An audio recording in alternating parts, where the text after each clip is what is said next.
அண்மை செய்தியை பார்க்கிறோம். டெல்லியில் ஐயா கண்ணு தலைமையில் தமிழக விவசாயிகள் 2வது நாளாக போராட்டத்தில் ஈடுபட்டிருக்கிறார்கள். 2வது நாளாக இன்றைய தினம் தற்கொலை முயற்சி போராட்டத்தில் ஈடுபட்டிருக்கிறார்கள். அது தொடர்பான காட்சிகளையும் நாம் பார்த்து வருகிறோம்.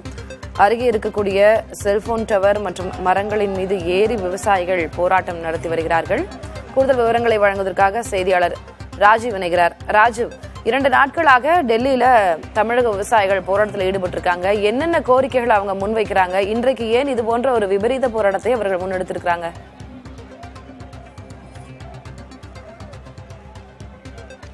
திலகவதி, அதாவது பிரதமர் அளித்த அந்த வாக்குறுதிகளை நிறைவேற்றவில்லை.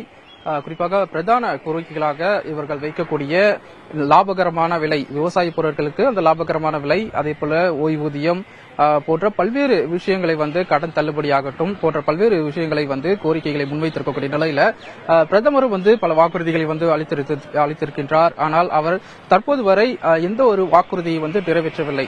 இதனை ஒரு குற்றச்சாட்டாக முன்வைத்து உடனடியாக தங்கள் கோரிக்கைகள் மீது நடவடிக்கை எடுக்க வேண்டும் என்ற ஒரு விஷயத்தை வலியுறுத்தி தான் டெல்லியில இந்த தமிழக விவசாயிகள் போராட்டத்தில் ஈடுபட்டிருக்கின்றாங்க. 2வது நாளாக இன்றைய தினம் அந்த போராட்டமானது நடைபெற்று வருகிறது. இன்றைய தினம் தற்கொலை முயற்சி போராட்டத்தில் ஈடுபட்டிருக்கின்றாங்க. குறிப்பாக இன்று காலை மரத்தின் மீது ஏறி தூக்கிலிட்டு தற்கொலை செய்து கொள்ளும் முயற்சியில் ஈடுபட்டிருந்தாங்க. அதை தொடர்ந்து அருகே இருக்கக்கூடிய இது போன்ற இந்த டவர் ஒன்றில் இருக்கின்றது. இந்த டவர் ஒன்றில் மீது பல்வேறு அந்த விவசாயிகள் மேலே ஏறி தற்கொலை முயற்சி அந்த போராட்டத்தில் ஈடுபட்டு வரக்கூடிய காட்சிகளை நம்மால் பார்க்க முடிகின்றது. உடனடியாக இங்கு இருக்கக்கூடிய பாதுகாப்பு பணியில் இருந்த காவல்துறையினர் அவர்களிடம் பேச்சுவார்த்தை நடத்தி ஒரு சில விவசாயிகள் மட்டுமே கீழே விடப்பட்டிருக்கின்றார்கள். மேலும் 2 பேர் இன்னும் மேலேதான் இருக்கின்றார்கள். தொடர்ந்து அவர்களுடைய அந்த கோரிக்கைகளை வலியுறுத்தி அவர்களுடைய இந்த போராட்டமானது இங்கே தொடர்ந்து வரக்கூடிய நிலையில இந்த போராட்டத்தில் ஈடுபட்டிருக்கக்கூடிய விவசாயி ஒருத்தர் நம்மிடம் இருக்கிறார். அவரிடம் பேசுவோம். சார் வணக்கம். நீங்க 2வது நாளா இந்த போராட்டத்தை முன்னெடுத்துட்டு இருக்கீங்க. எந்த மாதிரியான அந்த விஷயத்தை நீங்க வலியுறுத்திருக்கீங்க? உங்களுடைய கோரிக்கைகள் என்ன? முக்கிய கோரிக்கை 2019 மோடி ஐயா சொல்லியிருந்தாரு, விவசாய விளைபொருட்களுக்கு லாபகரமான விலை, அப்போதைக்கு என்ன விலையோ அதற்கு 2 மடங்கு விலை தருவேன் அப்படின்னு சொல்லியிருந்தார். நெல் அப்போ 2019 18 ரூபாய் இருந்தது. 2 மடங்கு விலை 54 ரூபாய் தரணும். ஆனா அதை தரப்படல.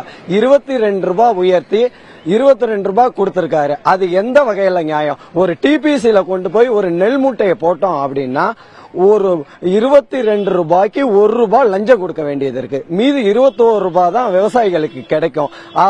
ஆகவே 54 ரூபாய் கொடுத்தா மட்டுமே விவசாயிகளுக்கு லாபகரமான விலைன்னு சொல்ல முடியும். அதபடி 2019 படி விவசாயிகளுக்கு கொடுக்க வேண்டிய லாபகரமான விலை 2 மடங்கு தரணும்.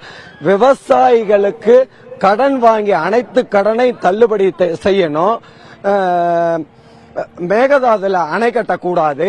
காவிரியில உச்ச நீதிமன்றம் உத்தரவுப்படி மாதம் கர்நாடகா இவ்வளவு டிஎம்சி தமிழ்நாட்டுக்கு தரணுங்கிற உத்தரவை கர்நாடகா மதிக்க மாட்டேங்குது. அதை உடனடியா அமுல்படுத்தி தமிழ்நாட்டுக்கு தர வேண்டிய தண்ணீர் அளவை மாதம் தரணும். கடந்த ஆண்டு தமிழக விவசாயிகளுக்கு தராத தண்ணீருக்கு நஷ்ட ஈடு வழங்கணும். அது மட்டும் இல்லாம மேகதாதுல அணை கட்டுறத முற்றிலுமா தவிர்க்கணும், நிப்பாட்டணும். இது மட்டும் போதாது, விவசாயிகளுக்கு மாத ஓய்வூதியம் சொல்லி மோடி ஐயா வெறும் 500 ரூபாய் கொடுக்கிறாரு. மத்திய மாநில அரசுல வேலை பார்க்கிற ஓய்வு பெற்ற அத்தனை அதிகாரிகளுக்கும் 1000 லட்சம் ஓய்வூதியம் கொடுக்கறாங்க. ஊருக்கே உணவு படைக்கிற விவசாயிக்கு மாதம் 5000 ஓய்வூதியமா கொடுத்தா எங்க விவசாயிகள் எல்லாம் நிம்மதியான வாழ்க்கையை வாழ்வாங்க. கடைசி நிலை அவங்களுடைய வாழ்வாதாரம் நல்லா இருக்குங்கிறதுக்காக எங்களுடைய கோரிக்கையான போராட்டம் இன்னைக்கு 2வது நாளா நடக்குது. நாங்க தேசிய தென்னிந்திய நதிகள் இணைப்பு விவசாய சங்கம் தமிழ்நாட்டிலிருந்து வந்திருக்கோம். இது 2வது நாள். இது இன்னைக்கு மட்டும் இல்ல, 30ஆம் தேதி வரைக்கும் இந்த போராட்டம் நடக்குன்னு அனுமதி வாங்கியிருக்கோம்.